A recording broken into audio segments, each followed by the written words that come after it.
परिचय, introduction.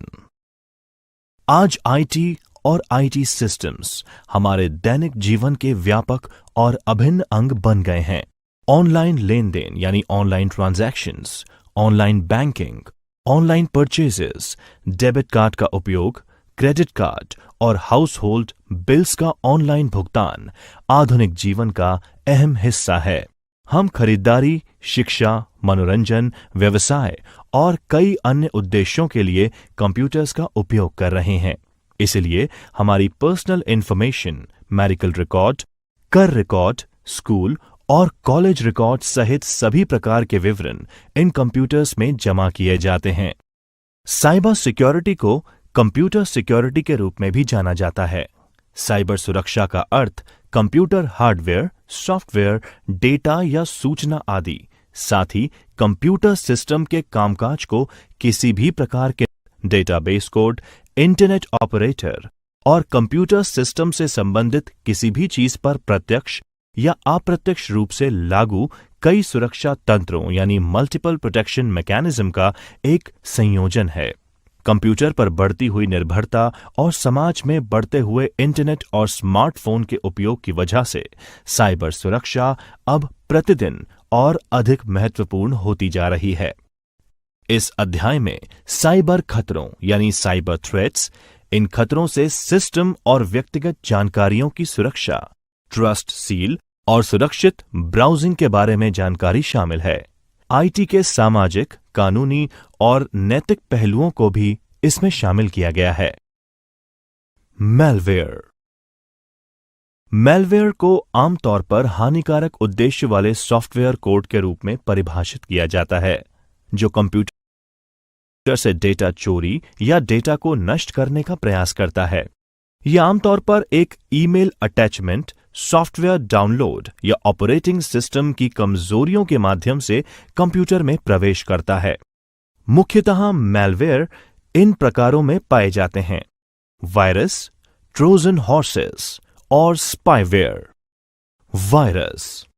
Virus एक software program है जो आमतौर पर आपके ज्ञान के बिना अन्य किसी सॉफ्टवेयर प्रोग्राम में स्वयं की प्रतिकृति बनाता है और स्वयं को छुपाता है। कंप्यूटर वायरस फैलाने का सबसे आम तरीका वायरस को किसी भी ईमेल अकाउंट में मौजूद एड्रेस बुक में दर्ज सभी मेल आईडीज को मेल द्वारा प्रेषित करके किया जाता है। कई बार वायरस सीधे तौर पर नुकसान नहीं पहुंचाते, लेकिन जब वायरस अपनी प्रतिकृति लगातार बनाना जारी रखते हैं तो नेटवर्क भारी ट्रैफिक की वजह से अंत में धीमा पड़ जाता है। इस तरह से यह कंप्यूटर की वर्किंग को काफी स्लो कर देता है। ट्रोजन हॉर्स एक सही और नुकसान नहीं पहुंचाने वाला सॉफ्टवेयर प्रतीत होता है, लेकिन यह चुपके से कंप्यूटर पर वायरस या किसी अन्य प्रकार के मैलवेयर को डाउनलोड कर लेता है।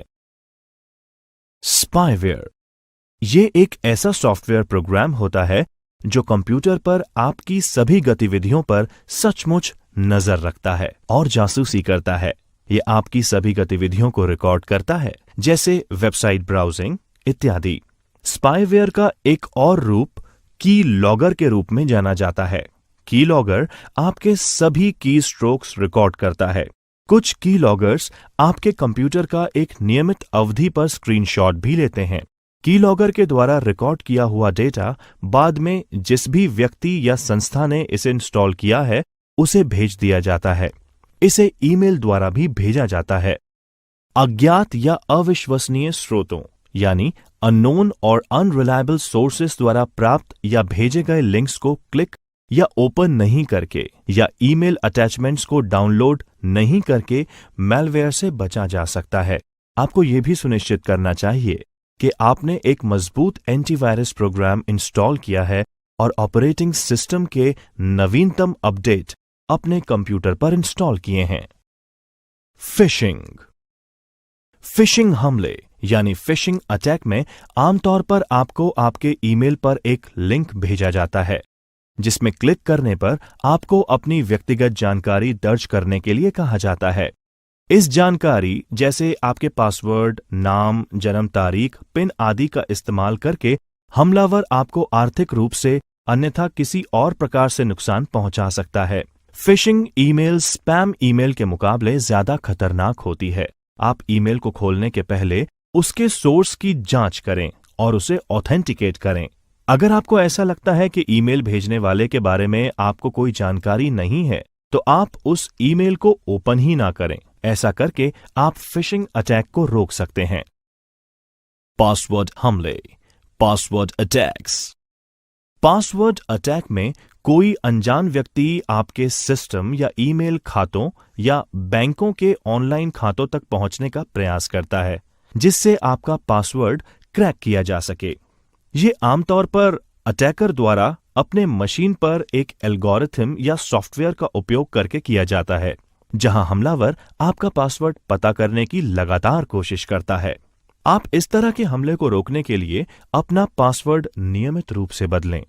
इसके अलावा ऐसा पासवर्ड रखें जिसका अनुमान लगाना मुश्किल हो। आप अपने पासवर्ड में बड़े अक्षर यानी upper case letters, lower case letters, numbers और स्पेशल कैरेक्टर्स जैसे @ एक्सक्लेमेटरी, परसेंटेज, हैश आदि का मिश्रण रखें और पासवर्ड न्यूनतम 8 कैरेक्टर का रखें। आपको यह भी सुनिश्चित करना चाहिए कि आपके पासवर्ड किसी भी फाइल में स्टोर नहीं हो। Denial of service attacks. इस मेथड में हमलावर ट्रैफिक या डेटा को आपके कंप्यूटर सिस्टम को भेजने के लिए कई अन्य कंप्यूटर्स का उपयोग करता है, जो आपके कंप्यूटर सिस्टम को ओवरलोड कर देते हैं और आपका सिस्टम कार्य करना बंद कर देता है। इस हमले को रोकने का सबसे अच्छा तरीका यह है कि आप सिस्टम को ऑनलाइन सुरक्षा निगरानी यानी ऑनलाइन सिक्योरिटी मॉनिटरिंग में रखें। नियमित रूप से सॉफ्टवेयर अपडेट करते रहें और आपके कंप्यूटर सिस्टम में आने वाले डेटा की निगरानी करते रहें, ताकि आप सही समय पर इस समस्या को पहचान सकें और उसका समाधान भी कर सकें। मेलवर्टाइजिंग। इस प्रकार के साइबर हमले में साइबर हमलावर एक विज्ञापन नेटवर्क का उपयोग करके विभिन्न वेबसाइट्स पर संक्रमित विज्ञापनों को अपलोड कर देता है। आप जब इन वेबसाइट्स पर जाते हैं और इन विज्ञापनों पर क्लिक करते हैं, तो एक मैलवेयर आपकी मशीन पर डाउनलोड हो जाता है। इसे रोकने का सबसे अच्छा तरीका यह है कि आप कॉमन सेंस का उपयोग करें और उन विज्ञापनों पर क्लिक ना करें जो आपको अवास्तविक से लगते हों, जैसे मुफ्त सामान देने का वायदा करने वाले विज्ञापन। इसके साथ ही आप यह भी सुनिश्चित कर लें कि आपने एंटीवायरस प्रोग्राम इंस्टॉल कर लिया है और ऑपरेटिंग सिस्टम के नवीनतम अपडेट अपने कंप्यूटर पर इंस्टॉल कर लिए गए हैं। वेब हमले, वेब अटैक्स। अधिकांश वेबसाइट यूजर्स को वेबसाइट से इंटरैक्ट करने की सुविधा देते हैं। इन इंटरैक्शन के माध्यम से वेबसाइट व्यक्तिगत जानकारी या वेबसाइट द्वारा आवश्यक किसी भी अन्य इनपुट का विवरण पूछा जा सकता है। वेब आधारित हमले इन इंटरैक्शन उपस्थित यूजर नेम एवं एग्जीक्यूट करवाया जाता है।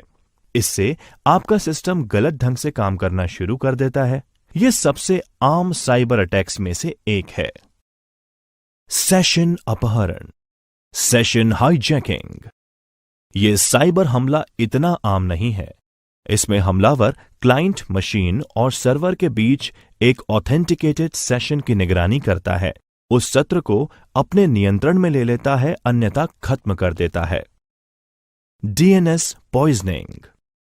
जैसा कि आपको पहले बताया गया है, डीएनएस यानी डोमेन नेम सर्वर डोमेन नामों जैसे www.rkcl.in को कंप्यूटर और रूटर समझने वाली भाषा आईपी एड्रेस में तब्दील कर देता है। डीएनएस पॉइजनिंग द्वारा इस प्रोसेस के साथ छेड़छाड़ की जाती है और आपकी व्यक्तिगत जानकारी चुरा ली जाती है। त्वरित समीक्षा। साइबर सुरक्षा यानी साइबर सिक्योरिटी क्या है? साइबर सुरक्षा खतरों यानी साइबर सिक्योरिटी थ्रेट्स के प्रकार क्या हैं? कैसे सुरक्षित वेबसाइट्स या पोर्टल्स को पहचानें? How to identify safe websites and portals. Internet हमारी जिंदगी में क्रांतिकारी परिवर्तन लाया है। यह हमें समाचार पढ़ने, मनोरंजन का आनंद लेने, अनुसंधान करने, छुट्टियां बुक करने, खरीदने और बेचने, सीखना, बैंक और अन्य कई रोजमर्रा के कार्य करने में सक्षम बनाता है। हालांकि ऑनलाइन कार्य करने के साथ कई खतरे भी जुड़े होते हैं। ये खतरे मैलिशियस वेबसाइट्स पर जाने से या आपकी व्यक्तिगत जानकारी के लीक होने से हो सकते हैं। दुर्भावनापूर्ण, आपराधिक या अनुपयुक्त वेबसाइट्स, मैलिशियस, क्रिमिनल और इनएप्रोप्रिएट वेबसाइट्स पर जाने के ये जोखिम हो सकते हैं। वायरस और स्पाईवेयर, सामूहिक रूप से मेलवेयर के रूप में जो जाना जाता है। फिशिंग, जो आपके व्यक्तिगत या वित्तीय जानकारी प्राप्त करने के लिए डिजाइन किया गया है और संभवतः आपकी पहचान चुरा सकता है। नकली खरीदारी, बैंकिंग, दान, डेटिंग, सोशल नेटवर्किंग, गेमिंग, जुआ और अन्य वेबसाइट्स के द्वारा धोखाधड़ी। कॉपीराइट उल्लंघन, कॉपीराइट संरक्षित सॉफ्टवेयर, वीडियो, संगीत, फोटो या दस्तावेजों को कॉपी या डाउनलोड करना। अप्रत्याशित, अनुपयुक्त सामग्री यानी अनएक्सपेक्टेड इनअप्रोप्रिएट कंटेंट का प्रकट होना। जब आप इंटरनेट का उपयोग करते हैं तो आपका ब्राउजर, उदाहरण के लिए internet explorer, opera, Chrome, safari या फायरफॉक्स, आपके द्वारा विजिट की गई सभी वेबसाइट्स का एक रिकॉर्ड रखता है जिसे हिस्ट्री कहते हैं।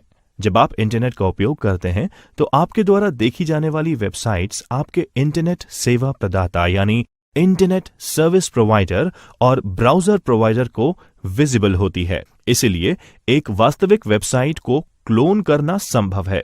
एक वेबसाइट ब्राउज करते समय आपको दुर्भावनापूर्ण, आपराधिक या अनुचित वेबसाइट्स, मैलिशियस, क्रिमिनल और इनएप्रोप्रिएट वेबसाइट से दूर रहना चाहिए ताकि आपकी वेब सर्फिंग सुरक्षित हो और आपको नुकसान ना हो। आप दुर्भावनापूर्ण वेबसाइट्स यानी मैलिशियस वेबसाइट्स की पहचान के लिए निम्नलिखित दिशा निर्देशों का पालन कर सकते हैं। आपको आपकी समझ, इंस्टिंक्ट्स और व्यवहारिक ज्ञान यानी कॉमन सेंस का प्रयोग करते हुए ब्राउजिंग करनी चाहिए। वेबसाइट पर दिए गए पते, फोन नंबर और ईमेल की जांच करें और पता करें कि ये सही लग रहे हैं या नहीं। अगर आपको संदेह होता है तो आप प्रामाणिकता स्थापित करने के लिए वहां पर ईमेल या कॉल कर सकते हैं।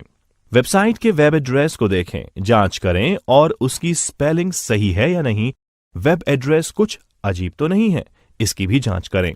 यदि ब्राउजर विंडो में कोई पैडलॉक नहीं है या वेबसाइट एड्रेस की शुरुआत में HTTPS नहीं है तो उस वेबसाइट पर अपनी व्यक्तिगत जानकारी दर्ज ना करें। HTTPS का वेब एड्रेस में होना इस बात को दर्शाता है कि यह वेबसाइट सुरक्षित है। वेबसाइट जो सामान्य से अधिक व्यक्तिगत जानकारी जैसे नाम, पासवर्ड, पिन आदि का अनुरोध करती है वो दुर्भावनापूर्ण हो सकती है। फार्मिंग से बचें। अपने वेबसाइट पर पहुंचने के बाद अपने ब्राउजर को एड्रेस बार में एड्रेस चेक करें और कंफर्म कर लें कि ये वही एड्रेस है जिस वेबसाइट पर आप जाना चाहते थे। ये कदम आपको एक नकली वेबसाइट पर पहुंचने से बचाएगा। उदाहरण के लिए eBay, EBAY के बजाय EEBAY। वित्तीय निवेश का निर्णय, इन्वेस्टमेंट डिसीजन लेने के पहले हमेशा पेशेवर सलाह यानी प्रोफेशनल एडवाइस प्राप्त करें। वो वेबसाइट्स जो कि उच्च रिटर्न का वादा करती हैं धोखाधड़ी वाली हो सकती हैं। उन वेबसाइट्स से सावधान रहें जो दूसरों के लिए रिक्रूटमेंट करने के लिए आपसे धन या अग्रिम भुगतान चाहते हैं। यदि आपको किसी वेबसाइट पर शक है तो आप इंटरनेट पर सर्च कर लें कि कहीं वो वेबसाइट फ्रॉडुलेंट तो नहीं है। उन वेबसाइट से सावधान रहें जिन्हें अनचाही ईमेल में अजनबियों द्वारा विज्ञापित अनसॉलिसिटेटेड ईमेल्स फ्रॉम स्ट्रेंजर्स किया गया हो। सुरक्षित वेबसाइट्स, सिक्योर वेबसाइट्स। वेबसाइट पर अपने व्यक्तिगत या निजी जानकारी जैसे password, debit card, credit card और पिन आदि एंटर करने से पहले आप ये सुनिश्चित कर लें कि वेबसाइट सुरक्षित है। इसे 2 तरीकों से किया जा सकता है। जब आप वेबसाइट को विजिट करते हैं या उस पर लॉगिन करते हैं तो निश्चित करें कि ये पैडलॉक पूरी वेबसाइट पर लागू है और सिर्फ एक पेज पर नहीं, अन्यथा ये वेबसाइट एक फ्रॉडुलेंट वाली साइट हो सकती है।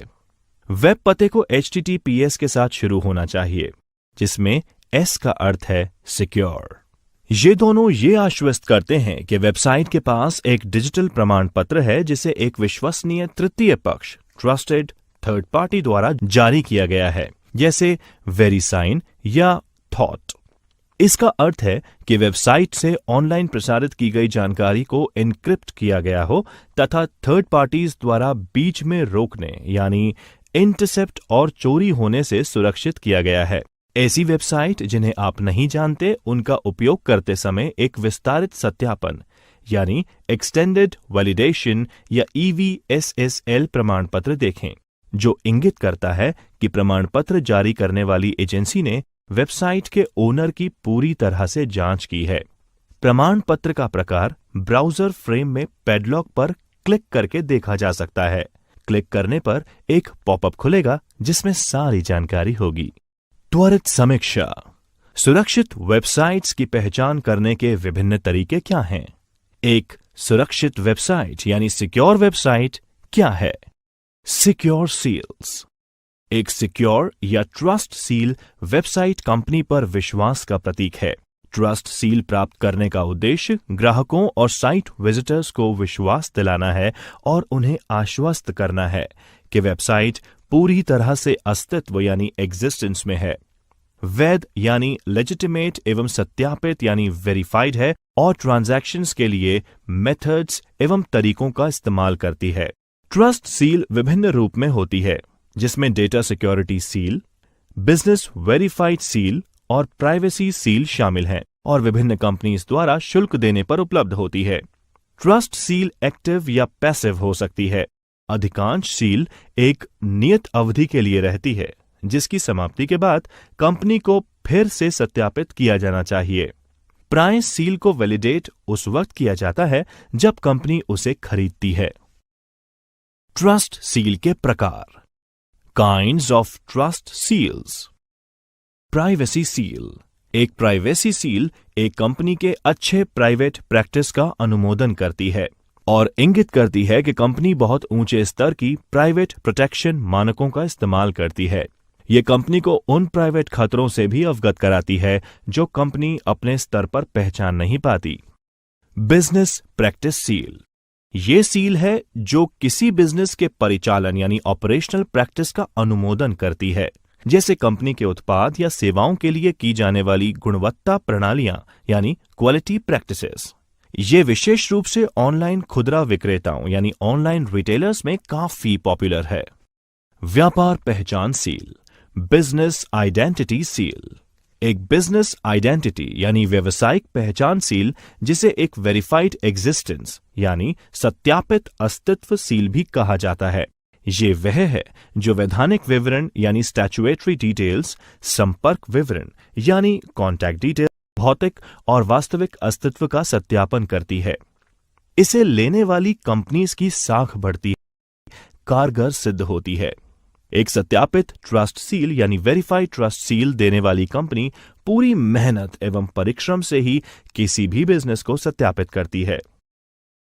सुरक्षा सील। Security seals. Security trust seal. Trust seal सत्यापन यानी ट्रस्ट सील वेरिफिकेशन का सबसे लोकप्रिय प्रकार है। इसके दो प्रकार हैं, सर्वर वेरिफिकेशन और साइट वेरिफिकेशन।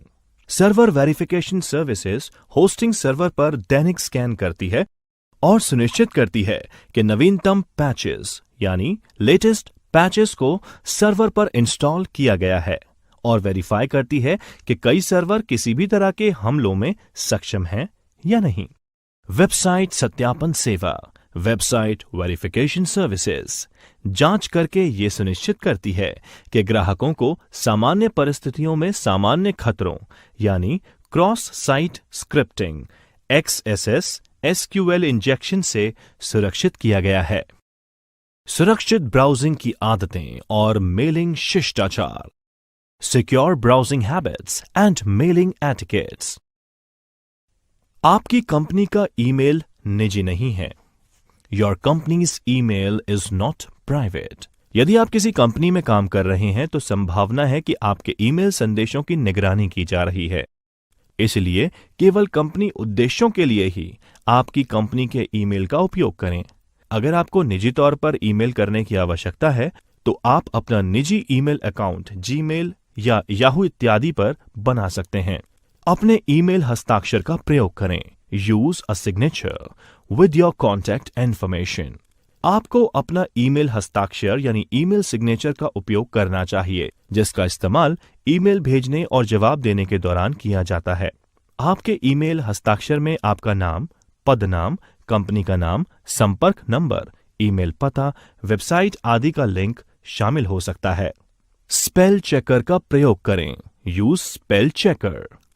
अशुद्ध शब्दों यानी मिस स्पेल वर्ड्स का प्रयोग खराब व्याकरण या बैड ग्रामर या विराम चिन्ह, पंक्चुएशन आप और आपकी कंपनी की छवि को नकारात्मक कर सकते हैं। इसलिए आपको सेटिंग्स में स्पेल चेकर को हमेशा चालू रखना चाहिए और मेल भेजने से पहले मेल को स्पेल चेकर से स्कैन करना सुनिश्चित करना चाहिए। आईटी के सामाजिक, कानूनी और नैतिक पहलू। Social, legal and ethical aspects of IT. सूचना प्रौद्योगिकी, जिसे आमतौर पर आईटी कहा जाता है, हमारे समाज में एक महत्वपूर्ण भूमिका निभा रहा है। आईटी हमारे जीवन के हर क्षेत्र में मौजूद है, घरों से कार्यालयों तक, सामान्य स्टोरों से इसी तरह कई और स्थानों पर आईटी और आईटी सक्षम सेवाएं यानी आईटी एनेबल सर्विसेज बहुत तेज गति से बढ़ रही हैं। आईटी समाज में विकास एजेंट की भूमिका निभा रहा है, लेकिन साथ ही साथ हम साइबर अपराध यानी साइबर क्राइम, कॉपीराइट मटेरियल की चोरी यानी पायरेसी ऑफ कॉपीराइटेड मटेरियल, साहित्यिक मटेरियल की चोरी यानी प्लेगियरिज्म, जालसाजी आदि घटनाओं से भी परेशान हो रहे हैं। सोशल नेटवर्किंग के बढ़ते गहरे प्रभाव की वजह से जहां एक तरफ लोग अपने करीबी लोगों के साथ जुड़ते जा रहे हैं, वहीं दूसरी तरफ साइबर अपराधी यानी साइबर क्रिमिनल्स सामाजिक इंजीनियरिंग यानी सोशल इंजीनियरिंग के जरिए लोगों की कीमती जानकारी प्राप्त करके उन्हें नुकसान पहुंचाने की रणनीति तैयार कर रहे हैं। डिजिटल साक्षरता यानी डिजिटल लिटरेसी में वृद्धि के कारण हम साइबर अपराधों में भारी वृद्धि देख रहे हैं। हालांकि सरकार इन स्थितियों से निपटने के लिए अपने कानूनी ढांचे यानी लीगल फ्रेमवर्क में आवश्यक सुधार कर रही है एवं दिशा निर्देश बना रही है।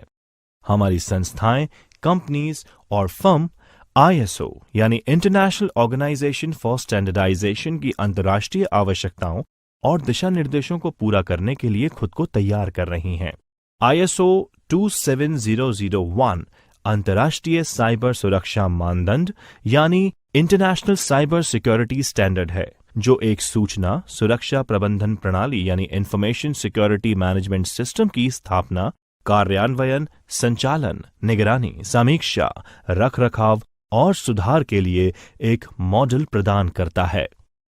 भारत में आईटी के लिए कानूनी ढांचा, legal framework for IT in India. भारतीय आईटी अधिनियम 2000 यानी इंडियन आईटी एक्ट 2000। ये भारत में साइबर अपराध और इलेक्ट्रॉनिक कॉमर्स से संबंधित प्राथमिक कानून यानी प्राइमरी लॉ है। ये अधिनियम इलेक्ट्रॉनिक अभिलेखों और डिजिटल हस्ताक्षरों को मान्यता देकर इलेक्ट्रॉनिक प्रशासन के लिए कानूनी रूपरेखा यानी legal framework for electronic governance प्रदान करता है। यह साइबर अपराधों और उनके लिए निर्धारित दंड यानी पेनल्टीज भी परिभाषित करता है।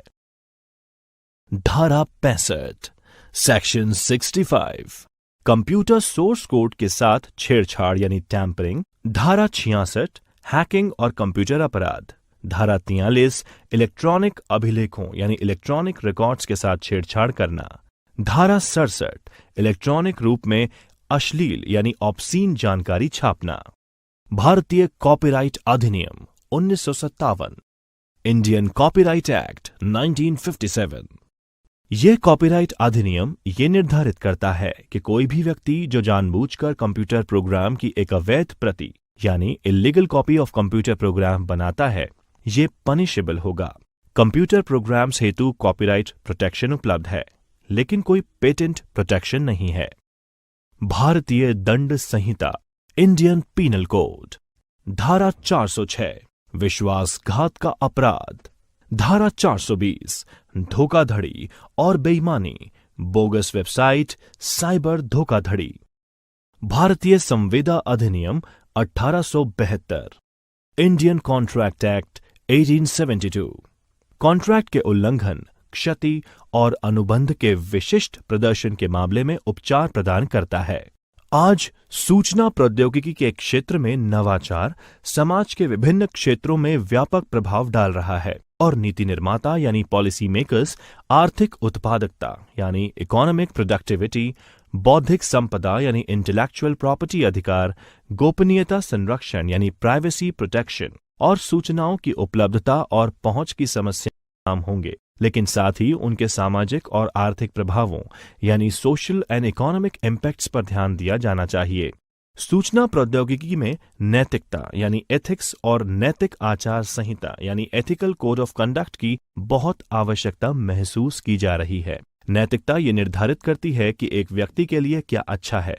टी या कंप्यूटर एथिक्स में पेशेवर नैतिकता के बारे में बताया गया है, जिसमें कंप्यूटर प्रोफेशनल अपने पेशे के भीतर अच्छे अभ्यासों द्वारा नैतिकता के मानदंडों को लागू करते हैं। आईटी में नैतिक प्रथाओं यानी एथिकल प्रैक्टिसेस का उपयोग आईटी के कानूनी और सामाजिक पहलुओं को मजबूत करने और आईटी और आईटी सक्षम सेवाओं का आदर्श उपयोग ideal use of IT and IT enable services करने में मदद करेगा, जिससे साइबर अपराधों यानी साइबर क्राइम्स को भी रोकने में मदद मिलेगी।